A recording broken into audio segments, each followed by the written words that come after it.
May 12, 1945. Burma. Rain had been falling for days, turning the jungle into a maze of mud, leeches, and fever. Somewhere near the village of Tangdao, a single forward trench cut into a hillside held 3 Gurkha riflemen, watching, listening, waiting. They were the thin thread between the Japanese advance and the rest of their company. If that trench fell, the enemy would pour through and crush the entire British position. Among the 3 men was Rifleman Lachhiman Gurung, 27 years old, barely 4 feet 11 inches tall. The rifle in his hands, a Lee-Enfield No. 4, looked almost oversized against his small frame. Yet he was no ordinary soldier. He was a Gurkha, one of the feared mountain warriors from Nepal, bound by the motto, "Better to die than be a coward."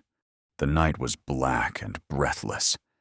Somewhere in the jungle below, the sound of movement, branches snapping, boots sliding through mud, grew louder. The section commander whispered a warning. At 1:20 a.m., the first grenade came tumbling through the darkness, landing outside the trench. Gurung snatched it up, hurled it back, and a blinding flash tore through the trees. For an instant, the jungle was alive with motion. Dozens of Japanese soldiers charging uphill, rifles flashing, bayonets glinting. A second grenade landed inside the trench. Gurung caught it, threw it out. Another explosion mid-air. The third one fell at his feet. He bent to pick it up, and this time the grenade exploded in his hand. If you enjoy hearing the real stories behind the war, the kind history books forgot, please subscribe to the channel. And tell us what you think in the comments below. Your thoughts and support truly help us keep making more stories like this. The blast shredded his right arm, ripped away his fingers, and sent shards of metal through his face and chest. His right eye vanished in blood and smoke. The concussion slammed him against the earthen wall. When he opened his remaining eye, he could barely see. His 2 comrades were down, badly wounded, and still the enemy was coming. Any other soldier might have crawled away or called for help. Gurung did neither. He switched his rifle to his left hand, an impossible motion for a right-handed shooter, and braced it against the side of the trench. He cycled the bolt with his mangled arm, chambered around, and fired into the onrushing dark. The recoil nearly tore the weapon from his grasp, but he kept shooting, one-handed, one-eyed, screaming challenges in Nepali. "Come and fight a Gurkha!" The first wave of attackers stumbled, confused, expecting to find dead men, not resistance. Several fell within yards of the trench. The rest dropped prone, hurling more grenades and firing into the darkness. Each blast showered Gurung with dirt and debris, but he refused to move. The rifle cracked again and again, every shot measured, deliberate, deadly. Behind him, Naik Devasingh Bura, the section commander, could only watch from a supporting trench 50 yards away. He saw grenade flashes, heard the steady rhythm of single rifle shots, and realized, with disbelief, that one wounded man was holding the entire Japanese assault by himself. The Japanese regrouped. They were nearly 200 strong, infantry from units retreating south toward Rangoon after the fall of Mandalay. They had fought for months and would rather die than surrender. They came again, shouting, throwing grenades, trying to overrun the forward trench that blocked their path. Gurung's rifle spoke back. He shot them as they appeared, then worked the bolt with trembling fingers slick with blood. He had no idea how long he had been fighting. Minutes, maybe an hour. The pain was constant. His right arm was useless, his face burned, his vision blurred. He reloaded by feel, fumbling cartridges into the magazine with his left hand. Each motion sent fire through his nerves, but he forced the weapon back into action and fired again. Japanese soldiers fell one after another, collapsing in front of the trench until the dead began to form a wall. At some point, the attacks paused. The jungle hissed with rain and smoke. Gurung could hear the enemy shouting orders, preparing another rush. He checked his ammunition. half his pouches empty, maybe 30 rounds left. He tore a strip of cloth from his tunic, bound what remained of his right arm, and waited. When the next assault came, he was ready. Muzzle flashes flickered in the darkness. He aimed at the flashes, fired, cycled the bolt, fired again. The rifle bucked in his hands. Shell casings rattled against the trench wall. He no longer felt fear or pain, only duty. Behind him, his comrades heard his voice cutting through the chaos, still shouting defiance. "Come, fight the Gurkhas!" Hours passed. Grenades rained in, explosions deafening, smoke choking. Gurung endured it all. His uniform was soaked with blood and rain, the rifle hot from constant fire. He could barely keep his balance, but he refused to fall. By the time the first faint light touched the horizon, the jungle in front of his trench was silent. The ground was littered with bodies, torn branches, and shell fragments. The Japanese attack had stopped, not because they had succeeded, but because one wounded rifleman had broken their will to continue. When British reinforcements finally reached the position after sunrise, they found Lachhiman Gurung still at his post, sitting in a pool of mud and blood, his rifle across his lap, his kukri knife laid on the parapet within reach. 31 enemy bodies lay scattered before him. He was barely conscious, blind in one eye, his right arm destroyed. Yet he was alive, and the line had held. Long before that night in Burma, Lachhiman Gurung had been the least likely of soldiers. He was born in December 1917 in the mountain village of Dahakani, west of Kathmandu, a place where life was simple, harsh, and short. The hillsides were steep, the soil thin, and most families survived on what little rice and millet they could grow.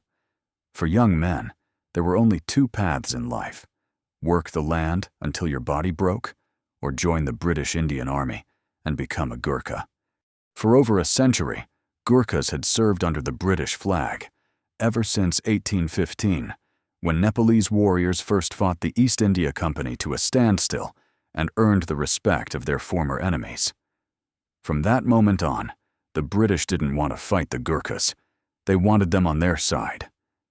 They became legendary throughout the empire, fearless, disciplined, utterly reliable in combat, wielding their curved kukri knives with silent precision.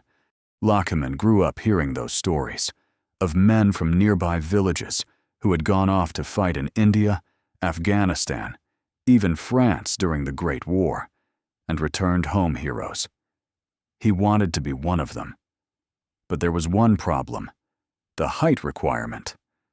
British recruiters demanded a minimum of 5 feet. Gurung stood at 4 feet, 11 inches. In most years, that 1 inch would have ended his hopes forever. Then came World War II. By late 1940, Britain was desperate. Germany had conquered most of Europe. Japan was sweeping across Asia. The empire needed every fighting man it could find. Recruitment standards were quietly lowered. That December, Lachhiman walked down from his village to the British post at Dharan. He was 23 years old. The recruiting officer measured him, hesitated, and waved him through. The war had no time for inches. He joined the 4th Battalion of the 8th Gurkha Rifles, one of the oldest and most decorated regiments in the British Indian Army. His father reportedly sent him to the village shop for cigarettes that day. He never came back with them. Instead, he came back 5 years later, missing an eye and most of a hand, but carrying the Victoria Cross. Whether that story was true or just village legend didn't matter. What mattered was that Gurung passed training. He learned to shoot, march, and survive jungle warfare. He mastered the Lee-Enfield rifle, the same weapon he would later operate one-handed.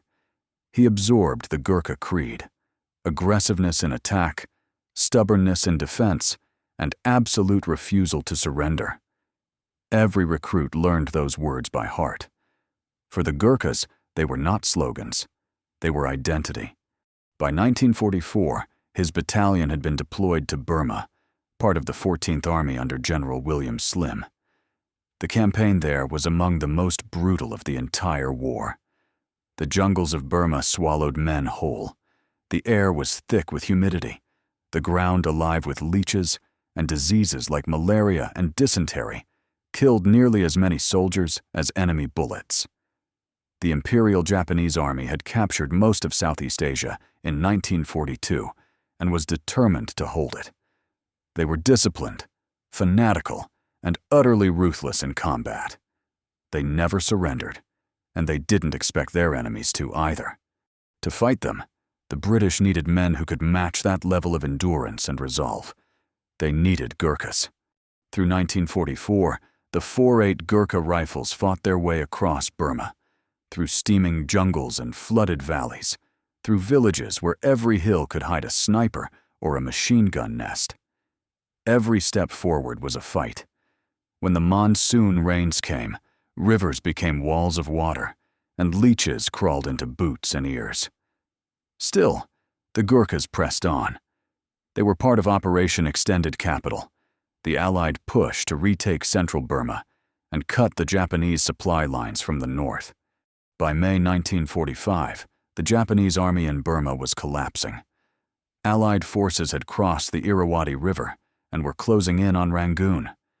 But retreating Japanese units were still deadly, scattered, desperate, and willing to attack anything that stood in their way. It was these remnants, armed and furious, that Lachhiman Gurung's battalion was ordered to stop near the village of Taungdao. The 4th Battalion took up defensive positions in the jungle. The rains had turned the ground into mud, and visibility was barely 20 yards in any direction. C Company, Gurung's unit, dug in along a low ridge. Trenches were carved from the soaked earth, sandbags stacked into makeshift walls, machine gun pits linked by narrow crawlways. The smell of wet earth and sweat filled the air. These stories take weeks to research and produce, and we share them so that the sacrifices of men like this aren't forgotten. If you'd like to see more, please subscribe and leave your opinion in the comments. We read every one, and it truly helps us continue this work. Each Gurkha knew the assignment: hold the line at all costs. Among them, Gurung's section was sent to the most forward position, a small trench roughly 100 yards ahead of the main perimeter. Their job was simple: to provide early warning of an attack and slow the enemy long enough for the main force to respond. It was, in military terms, a suicide post. Still, Gurung treated it like any other duty. He and his 2 comrades reinforced the trench, laid out ammunition in neat rows, and placed their kukris within arm's reach. In the oppressive darkness of the Burmese night, they waited, knowing full well that if the Japanese came, they would come for them first. And on May 12th, they did. Not a patrol, not a probing attack, a full-scale assault. At least 200 Japanese soldiers descended on C Company's position under cover of darkness, their approach masked by the constant rain and jungle noise. They came with grenades, rifles, and bayonets, shouting, screaming, determined to break through the British line and escape the tightening Allied noose. At 1:20 in the morning, the grenades began to fall. The first grenade arced out of the black like a firefly with murder in it. It landed just outside the lip of the forward trench with a soft thud in the mud. Lachhiman Gurung snatched it up and hurled it back before the fuse could finish its whisper. The jungle strobed white. Figures froze in mid-rush, helmets and bayonets flashing, then vanished into darkness and smoke. A second grenade came in lower, bounced once, and dropped inside the trench. He grabbed, threw, and it burst mid-air, showering the parapet with dirt and splinters. Shouts rose ahead. Japanese voices, closer now, gaining speed. The third grenade hit at his boots. He bent to throw. The fuse beat him. The blast tore through the trench like a sledgehammer. The concussion slammed him against the wall. Hot metal shredded his face and chest.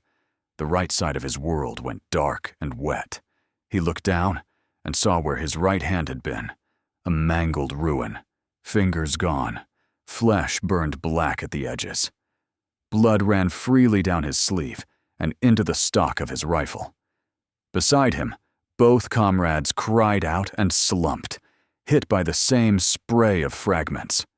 Any other soldier would have crawled back or blacked out. Gurung did neither. He drove the butt of his Lee-Enfield into the clay, jammed the stock against his left hip, got the sights in front of his one good eye, and started to work the bolt with the same hand that was pulling the trigger. It was ugly and inefficient. It was also the only thing that would keep the enemy out of that trench. The first man into the lane died with his mouth open. The second fell across him. A third, sprinting and throwing, pitched forward and slid to a stop on the wet clay. The shock of return fire from a position they believed destroyed checked the rush for a heartbeat. Gurung used it. He fed cartridges by feel, jaw clenched against the pain in his torn arm, and fired again. More grenades came in, clattering along the parapet. He could no longer pick them up. He pressed himself into the trench wall and rode out the blasts, ears ringing, new cuts opening, the smell of burned wool and cordite sticking at the back of his throat. When the fragments stopped moving, he rose, sighted, and shot. The pattern repeated, minute after minute, measured only by the rhythm of his breathing and the hard slick of the bolt under his palm. Behind him, along the main line, men strained to see what was happening. They could hear it, the crisp, spaced crack of a single rifle from the forward post, then the answering roar of grenades and automatic fire. Attempts to reach him failed. Anyone who tried to cross the ground between the lines drew a sheet of bullets.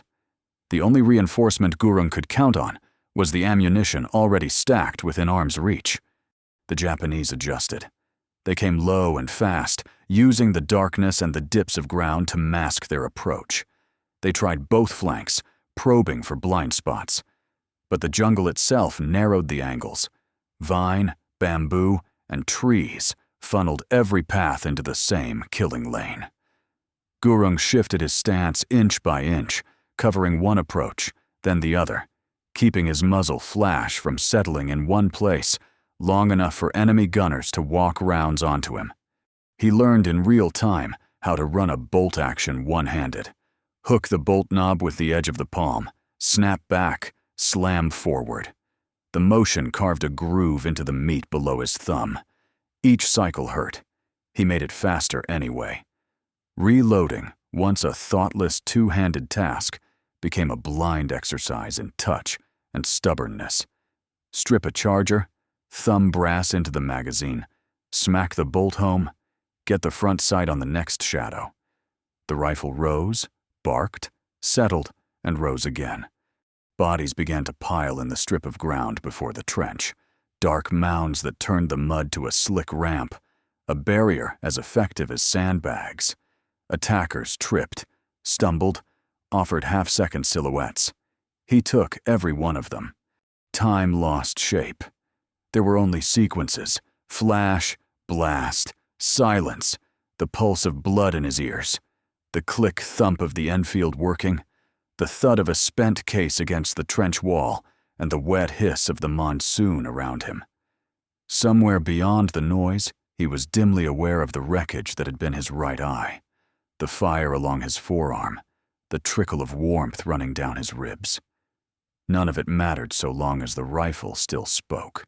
The enemy commander threw weight at the problem. Automatic fire raked the trench line from the flanks, while squads rushed the center. A machine gun stitched the rim, showering him with splinters. He flattened, counted, rose, and cut down the men who came forward under that covering fire.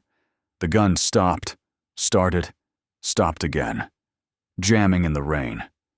He listened for the telltale clack of a feed cover and shot the men who tried to clear it. At intervals, the jungle lit with the hard white of flares, and the sight picture turned surgical. He could see faces, chin straps, the green curve of a helmet ridge. He put rounds where they would end fights. Center chest, base of the neck, a flash catch of muzzle below the flare glare. Then darkness closed, and he went back to shooting at sound and motion. His section commander, watching from the main line, could do little but keep the men steady and pray the forward post held. He saw the rushes falter, saw figures fall and not get up, saw the enemy hesitate in the narrow lanes. He understood then that one man in that trench was bending the battle around himself. A fresh wave gathered close to 3 in the morning. You could hear it in the change of sound, less scattered fire, more voices, more grenades thumping into hands.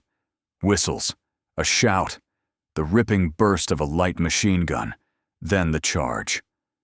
Gurung braced the rifle, let them come into range they could not ignore, and broke the front of the wave with 3 shots in 4 seconds. The men behind stumbled over the bodies at their feet. Grenades came long and inaccurate. He wrote out the blasts again, coughing in the dust, and answered with the only weapon he had left that never jammed: discipline. His ammunition was becoming a question he could not afford to answer. He felt for the last charged clips in the dark, edges of brass against wet cloth, counted by habit rather than number. Enough for a while. Not enough for dawn. He pushed the thought aside. The next man in his sights was the only arithmetic that mattered. By 4, the momentum had bled out of the assault. The lane before the trench was a wrecked strip of clay and bodies. The ranks that had rushed with confidence now paused at the edges of the killing ground, unsure how to cross it. Officers tried to drive them forward with shouts and the flat of the bayonet. The response was scattered, grudging, slow. The simple fact remained: to reach the British line, they would have to go through this trench, and they could not. In the brief lulls between pushes, Gurung took stock without looking down. He knew what he would see if he looked: dirt turned to paste by blood and rain, shredded webbing, the slick shape of a grenade body half buried, the pale oval of a hand where it shouldn't be. He kept his gaze forward and his left hand moving. Somewhere behind him, someone tried again to crawl a bandolier out to the forward post and was driven back. Medics waited with dressings and morphine that could not be delivered. Men along the line pressed their jaws into the wood of their stocks and willed the dark to hold just a little longer. The Japanese made one more coordinated push just before first light, a last gamble to break through before the sky went gray and the air began to belong to Allied spotters. Their shouting rose, grenades tumbled, and the first ranks splashed into the lane. Gurung met them with what he had left. Shot. Worked the bolt. Shot again. When the rifle clicked on an empty chamber, he reloaded by feel and kept going.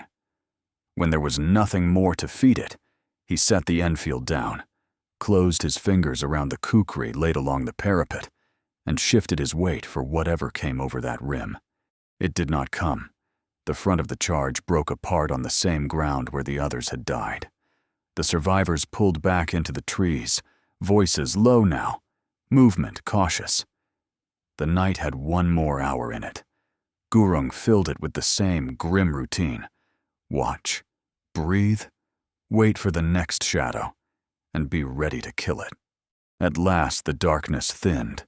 The jungle shapes sharpened. The first edge of light worked its way between branches, and with it came a change you could feel more than hear. The enemy slipping away, the attack uncoiling back into the trees that had hidden it. They were not beaten in the way officers like to print in reports. They were simply done. The man they needed dead was still alive, and the lane they needed open was still closed. When the light was strong enough to show color, men from the main line ran forward at last. They found Lachhiman Gurung sitting upright in the wreck of the trench, rifle across his lap, kukri within reach, his right arm a bandaged ruin, his right eye clouded, his uniform burned and cut. He was still watching the trees. If the enemy turned, he meant to meet them the same way he had met them all night. They coaxed him out, pressed water to his lips, and began to wrap what could be wrapped. And as they lifted him clear, The field in front of the trench told the story in a language that required no citation. Bodies sprawled at distances that measured the stages of an assault. Gear torn free where men had fallen. Shallow depressions in the mud where others had been dragged away. 31 lay within a handful of yards. The blood trails that led deeper into the green said the count was higher. The line had held because one man refused to let it break. When the firing finally stopped, the silence was almost painful. Rain still fell, hissing through leaves, dripping into craters and onto steel. The stench of cordite, blood, and wet jungle mixed in the air. British stretcher-bearers picked their way forward, stepping around bodies, whispering for survivors. And there, in the middle of that shattered trench, they found Rifleman Lachhiman Gurung, still alive. He was slumped against the wall of the trench, his rifle laid across his knees, his kukri knife beside him on the parapet. Within reach, his right hand was gone from the wrist down, his right eye nothing but a scarlet hollow, his face blackened with powder burns. And yet he was conscious, pale, trembling, but still alert. When they spoke to him, he tried to rise. He wanted to stand and face whoever was calling his name. Even then, duty was the only thing left inside him. The medics worked fast. They bound the ruined arm, pressed morphine into his shoulder, lifted him onto a stretcher slick with mud and blood. Behind them, other Gurkhas began to count the bodies strewn in front of the trench. They stopped at 31. 31 Japanese soldiers dead within 15 yards of that position, all killed by a man who had fought for 4 hours with one hand and one eye. His section commander, Naik Devasingh Bura, gave the first report that morning. Rifleman Gurung, he wrote, continued firing with his left hand after his right was destroyed. He alone held the forward trench against repeated assaults. The enemy withdrew at dawn, leaving 31 dead in front of his post.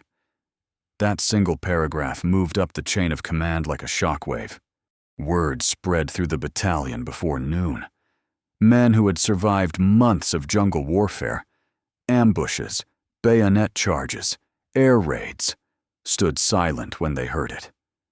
Some thought the numbers must be exaggerated. They weren't. When senior officers inspected the ground later that day, they found exactly what Bura had described. Spent cartridges piled knee-high inside the trench, blood and shrapnel embedded in the walls, Japanese grenades littering the slope below.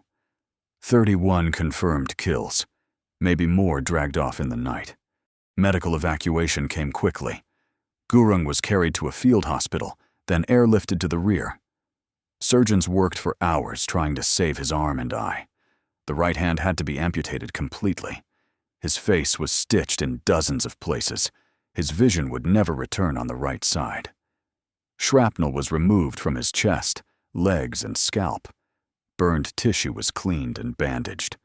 Through it all, nurses remembered one thing. He never cried out, never complained, never asked for pity. He only asked one question. Did they hold the line? They had, because of him. In the weeks that followed, the full account of what happened reached higher headquarters. From company to battalion, from brigade to division, the story moved upward through the chain until it reached Allied command in India. There was no hesitation. The recommendation was immediate. Victoria Cross, the highest award for gallantry in the British Commonwealth. The formal citation was published in the London Gazette on August 9, 1945, just days before the Japanese surrender. It read, in part, Rifleman Lachhiman Gurung was manning the most forward post of his platoon, which bore the brunt of an attack by at least 200 of the Japanese enemy.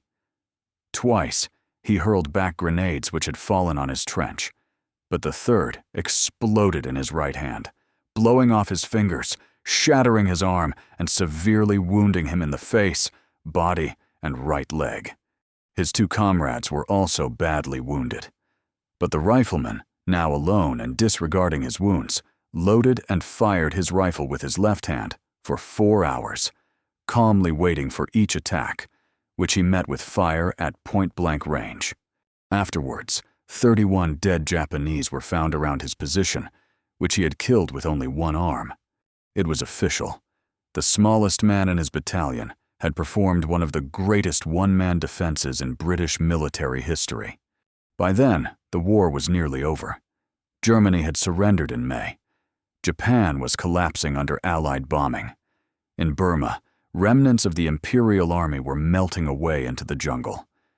Gurung, barely able to stand, was transported to India, then to a rehabilitation center. He spent months there, learning to eat, dress, and write with his left hand. His face was reconstructed as best as medicine of the 1940s could manage. Doctors expected him to remain permanently disabled. He didn't seem to care. When visitors asked what he wanted to do after recovery, his answer was always the same. Go home. Back to my hills. When the announcement of his Victoria Cross came, he was still in the hospital. A senior officer pinned the medal to his chest as nurses stood by, applauding quietly. Gurung saluted with his left hand. He didn't make a speech.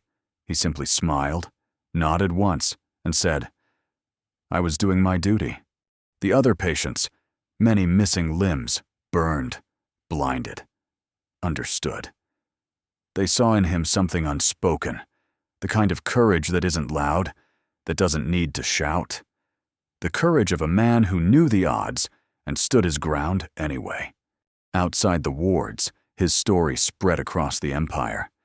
British newspapers printed sketches of the battle, often exaggerated, but the truth needed no embellishment. In Nepal, villagers gathered around radios to hear the name of a man from their own mountains. In London, military historians compared his defense to Rorke's Drift, to the Stand at Arnhem, to the Alamo. Everywhere, people spoke the same sentence. One man held off 200. But while the world celebrated, Lachhiman Gurung lay in a hospital bed, fighting a quieter war, the slow battle of recovery. His body was scarred beyond repair, but his spirit remained unbroken. When doctors removed the final bandages from his right arm, he looked down at the stump, nodded once, and said, "Better to die than be a coward." He wasn't boasting. He was repeating the words every Gurkha learned on his first day in uniform, the words he had lived by in that trench. By the time the war ended in August 1945, Gurung's battalion was already preparing to return to India.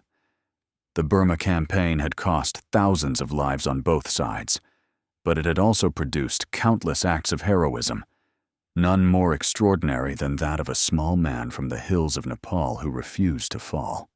When peace finally came and ships began carrying soldiers home, Rifleman Gurung's journey took him not to celebration, but to a quiet discharge hospital, where his uniform hung neatly folded beside his bed.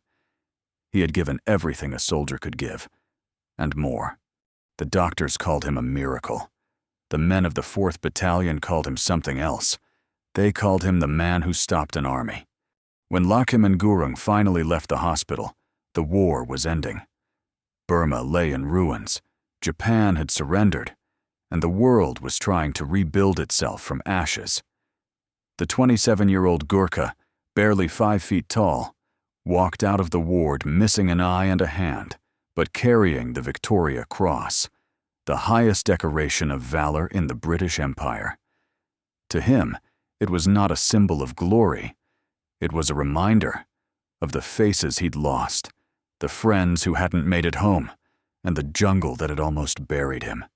He boarded a transport back to India, then north into the foothills of Nepal. The journey took weeks, up winding roads and across bridges built by hand. When he reached his village of Dahakani, his family barely recognized him. The boy who had left 5 years earlier to buy cigarettes had returned a national hero, scarred but alive. The entire village turned out to greet him. There were prayers, songs, and offerings to the gods. And through it all, Gurung stood quietly, one sleeve pinned up, his medal hidden under a shawl. He smiled when someone whispered the words every Gurkha knew. Better to die than be a coward. Peace, however, did not bring ease. He could no longer plow the fields with one hand, could no longer carry heavy loads along the steep mountain paths. The British government provided a pension for Victoria Cross holders, but it was small, enough for rice, salt, and a little cloth, not enough for comfort. Gurung married, raised children, and tried to live a normal life, farming what land he could, repairing tools with his left hand, walking the hills with the same steady patience that had once steadied his rifle. His medal drew visitors, soldiers, officials, journalists, all wanting to shake hands with the man who had killed 31 Japanese soldiers single-handedly. But Gurung rarely spoke of the battle. When asked how he had done it, he always said the same thing. I was a Gurkha. I did my duty. The story became legend. In Nepal, his name was taught in schools alongside ancient warriors and kings. Children learned how the smallest man in the regiment had shown the greatest courage. Old men spoke his name as proof that courage was not measured in height or strength, but in will. And in the British Army, every new Gurkha recruit heard his story during training. They were told, if you want to understand what it means to be a Gurkha, remember Lachhiman Gurung. Through the 1950s and 1960s, as the British Empire receded and colonies gained independence, the Gurkhas continued to serve in Malaysia, Hong Kong, and other far corners of the world. They carried with them the traditions forged in Burma, and Gurung's example remained part of that inheritance. Even those who never met him knew his story. A man with one hand and one eye had set a standard none could ignore. Life in rural Nepal remained difficult. Years passed, governments changed, and wars gave way to uneasy peace. The British maintained a small network of pensions and medical aid for Gurkha veterans, but access was limited, and many soldiers lived their final years in poverty. Gurung, like so many of his comrades, accepted hardship without complaint. He grew vegetables, tended goats, and spent his evenings sitting outside his home, a low house with a tin roof, looking down the valley toward the place where his journey had begun. Visitors recalled how he would listen more than speak, answering questions with short phrases and a quiet smile. When children asked about his missing hand, he'd lift the stump and say, "I gave it to the war. It did its work." Despite his injuries, he remained active in veteran causes. As the decades passed, his voice became one of the few still living links to the Burma campaign. He attended regimental gatherings when he could, traveling long distances over rough terrain to meet younger soldiers who treated him like royalty. To them, he was not just a hero. He was living proof of the Gurkha creed: never retreat, never surrender. In 1995, 50 years after the battle at Taungdao, Lachhiman Gurung received an invitation that took him farther from his village than he had ever been since the war. The British government was holding a commemoration in London for all surviving Victoria Cross recipients. He accepted. The journey was long and exhausting. He was 78 years old, traveling from Kathmandu to Delhi, then onward to Heathrow. Reporters met him at the airport, cameras flashing, eager to photograph the tiny man in a dark suit with medals pinned to his chest. In London, he met Queen Elizabeth II, who personally shook his left hand and thanked him for his service. He attended ceremonies at Westminster Abbey and the Imperial War Museum. For many of the British public, it was the first time they had seen the face behind the legend, a quiet, small man with a calm gaze and a missing hand, bowing slightly to everyone who greeted him. When journalists asked how he had managed to fight after being so badly wounded, Gurung smiled and said simply, "Because the Japanese were coming. What else could I do?" His answer disarmed them. No dramatics, no boast, just logic. The kind that comes from men who have lived too close to death to dress it in fancy words. The trip made him a symbol again, not just for Nepal, but for Britain too. In interviews, senior officers of the Gurkha Brigade Association spoke of him with reverence. One colonel said, "When we tell new recruits about bravery, we do not use poetry. We tell them about Rifleman Gurung." After the London ceremonies, Gurung returned to Nepal to find that his story had renewed attention to the welfare of Gurkha veterans. He began speaking publicly about the need to support aging soldiers who had served the British Crown. He visited hospitals, met younger servicemen, and reminded them that honor and loyalty did not end with war. He never used his fame for personal comfort. Instead, he used it to speak for those who had none. By the early 2000s, his health began to decline. The decades of pain, the injuries, and the mountain life took their toll. Still, he remained active as long as his body allowed. Visitors continued to climb the steep path to his home, bringing gifts and cameras. He always greeted them the same way, with tea, a smile, and the humility of a man who had never thought himself special. On December 12, 2010, Lachhiman Gurung died peacefully in Nepal at the age of 92. The news spread across both Britain and Nepal within hours. British newspapers printed obituaries titled, "The One-Handed Gurkha Who Held Off 200." The British Army issued a statement calling him a true embodiment of the Gurkha spirit. In Nepal, flags flew at half-mast. Hundreds attended his cremation, where veterans carried his portrait and recited the words every Gurkha knows. Better to die than be a coward. His medal, the Victoria Cross he earned on that impossible night in Burma, was placed in the Gurkha Museum in Winchester, England, where it remains today behind glass, polished, lit softly under a caption that reads, "Rifleman Lachhiman Gurung, 4-8 Gurkha Rifles, Tong Da, Burma, May 12, 1945. Visitors often stop in front of it without saying a word. They read the citation, look at the small khaki cap displayed beside it, and try to imagine how a man with one hand and one eye held a trench for 4 hours against 200 enemies. The answer isn't in the museum text. It's in the silence that follows, the quiet awe that no amount of history can explain. Today, the name Lachhiman Gurung still echoes wherever soldiers talk about courage that defies reason. In barracks from Kathmandu to Sandhurst, instructors tell his story to young Gurkha recruits, not as legend, but as lesson. They show a faded photograph, a small man in a British uniform, medals gleaming against a chest held straight, one sleeve pinned neatly at the elbow. Then they tell the recruits what he did on that dark night in Burma, and they watch the room fall silent.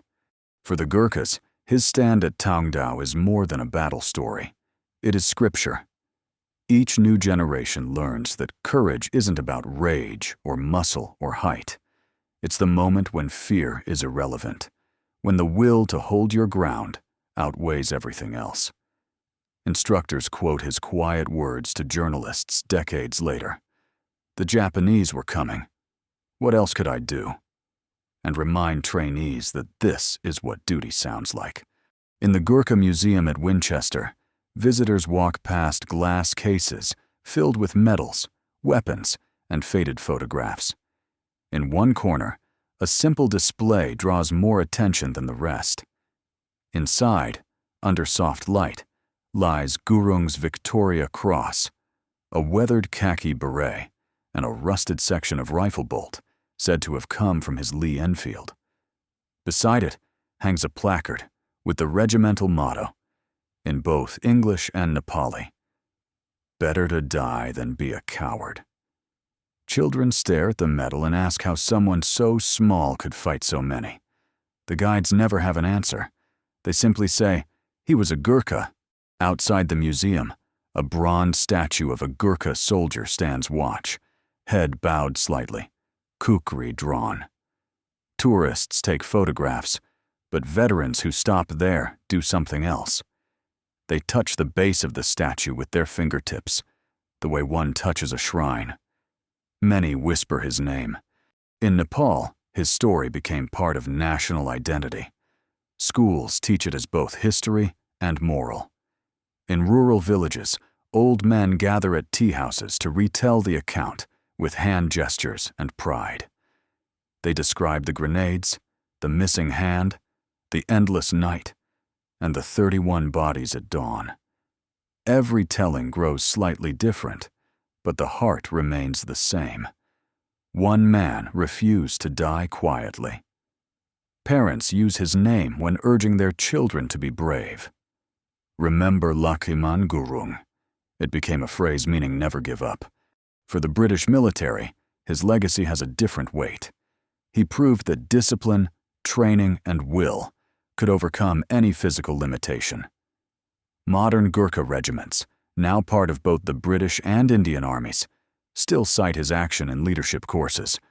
Officers analyze it not for tactics, there were none, but for what it reveals about the psychology of resilience. How does a wounded soldier keep fighting when logic says he should collapse? What force drives a man to reload a rifle with one hand for 4 hours in darkness? Instructors call it the Gurung principle.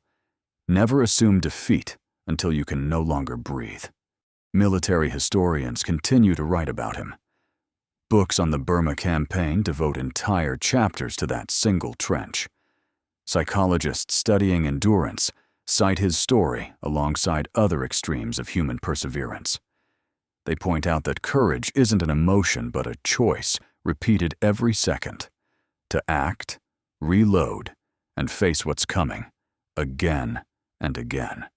Even among Victoria Cross recipients, Gurung stands apart. Some won their medals leading charges, others rescuing comrades under fire. He earned his by standing still, by holding one small patch of earth until an army broke against him. That distinction, quiet and immovable, embodies something uniquely Gurkha. Courage without spectacle, heroism without witnesses. Visitors who travel to Chitwan district, where his village lies, still find people who remember him. They describe a man who never raised his voice, who worked in the fields despite his injuries, who shared tea with anyone who stopped by. He was proud of his medal, but kept it wrapped in cloth inside a wooden box. When curious guests asked to see it, he would smile, unwrap it slowly, and say, "This is not mine. It belongs to the regiment." The British press occasionally rediscovered him over the years. Each article called him the one-handed Gurkha who stopped 200 Japanese. But the headlines missed the real reason his story endures. It isn't about numbers. It's about what he proved, that true valor often wears an ordinary face.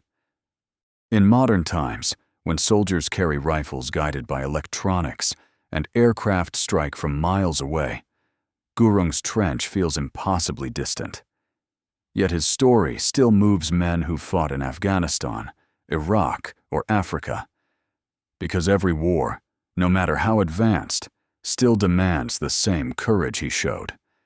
The decision to stay when running would be easier.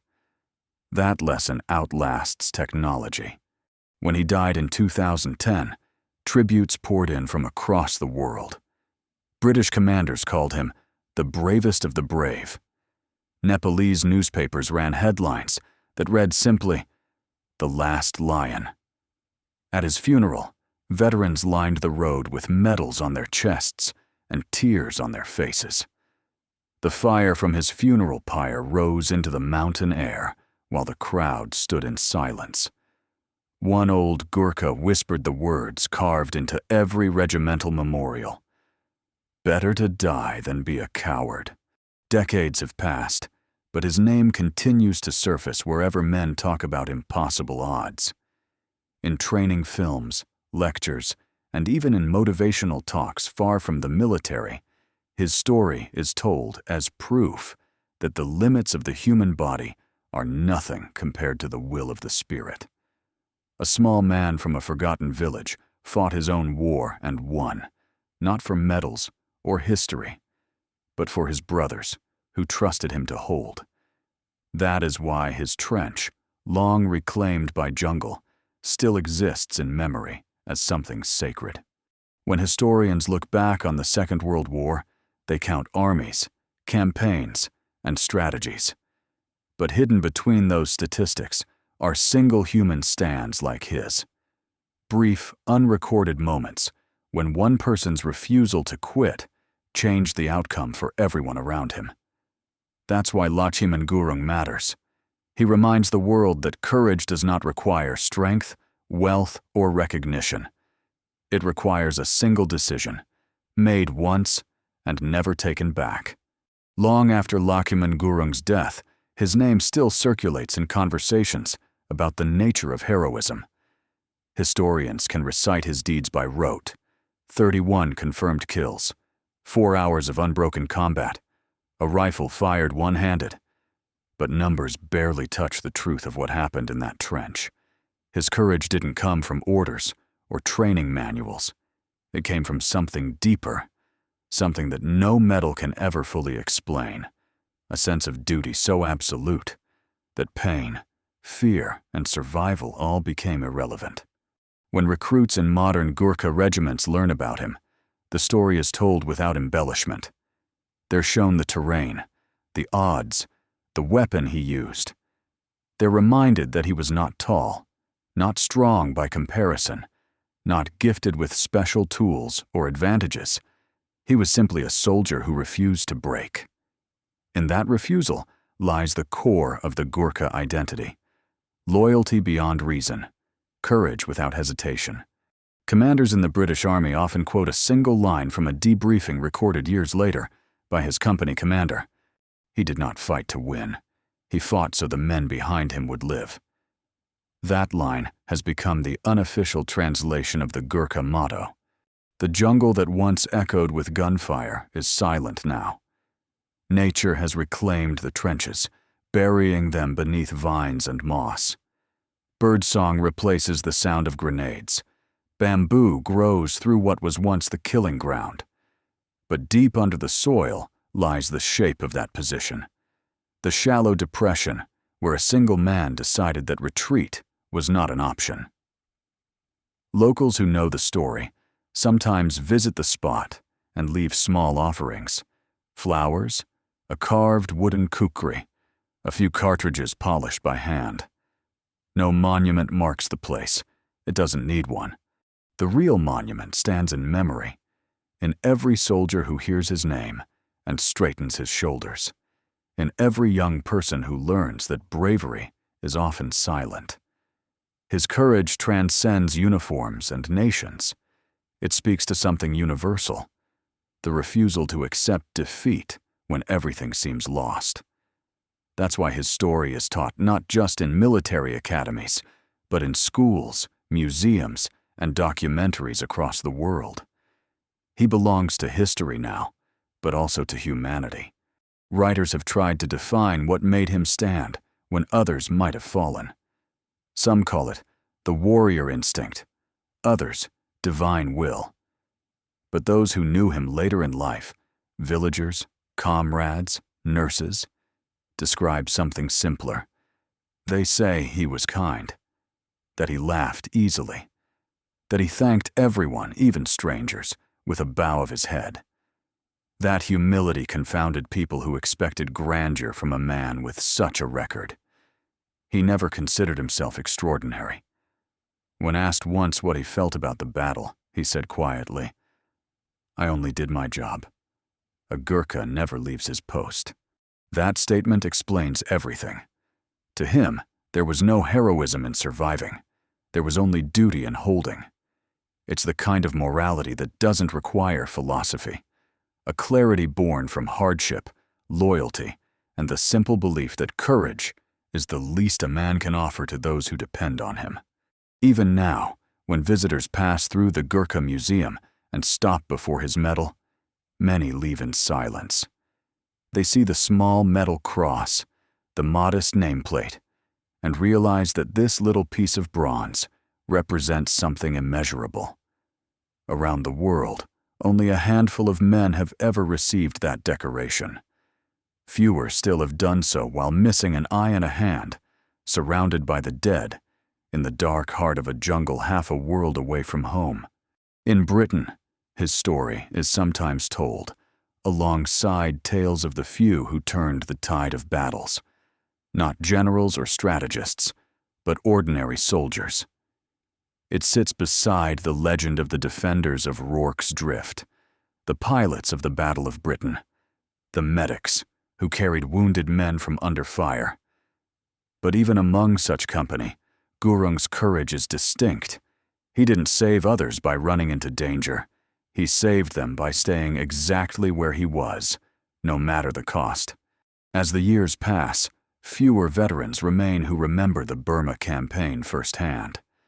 But every time a young recruit swears the Gurkha oath, to serve with loyalty, honor, and courage, the legacy of Lachhiman Gurung stands beside them. It is in the way they grip their rifles, the way they bow their heads to elders, the way they carry themselves in silence rather than speech. His defiance became part of their inheritance, a reminder that no matter the weapon or the war, bravery begins with the simplest act, standing your ground. He once told a visiting officer who praised him for his bravery, "Sir, every man has a moment. That night was mine." Perhaps that humility is why his story still feels timeless, because it reminds the world that heroes rarely see themselves as such. If you walk through the mountains of Nepal today and ask about him, you'll find no grand statues, no marble graves. But villagers will nod toward the hills and say, "That's where Gurung came from." They'll tell you how a boy too short to meet the army's height requirement became the soldier who changed what courage means. They'll speak his name with the quiet pride of people who know that one of their own proved that even the smallest man can carry the weight of an army on his shoulders. His life, from the mud of Burma to the silence of his mountain home, draws a perfect circle of humility and valor. It reminds us that greatness isn't loud, it's steadfast. That strength doesn't always roar. Sometimes it bleeds quietly in the dark and refuses to fall. And so his legend endures. One man, one rifle, one trench, one impossible night. A single soldier who turned pain into defiance and defiance into survival. A man who lost his hand, but never his will. A Gurkha who proved that courage, once chosen, can outlast fear, time, and even death itself. When historians write of the Second World War, they list campaigns, victories, and nations. But somewhere in those vast chronicles, tucked between maps and dates, there will always be one line that tells you everything you need to know about the human spirit. May 12, 1945, Rifleman Lachhiman Gurung held his post. And because he did, countless others lived to see another dawn. If this story moved you, take a moment to subscribe and share your thoughts in the comments. It really helps the channel grow and lets us keep bringing you more untold history. Because remembering these men depends on people like you.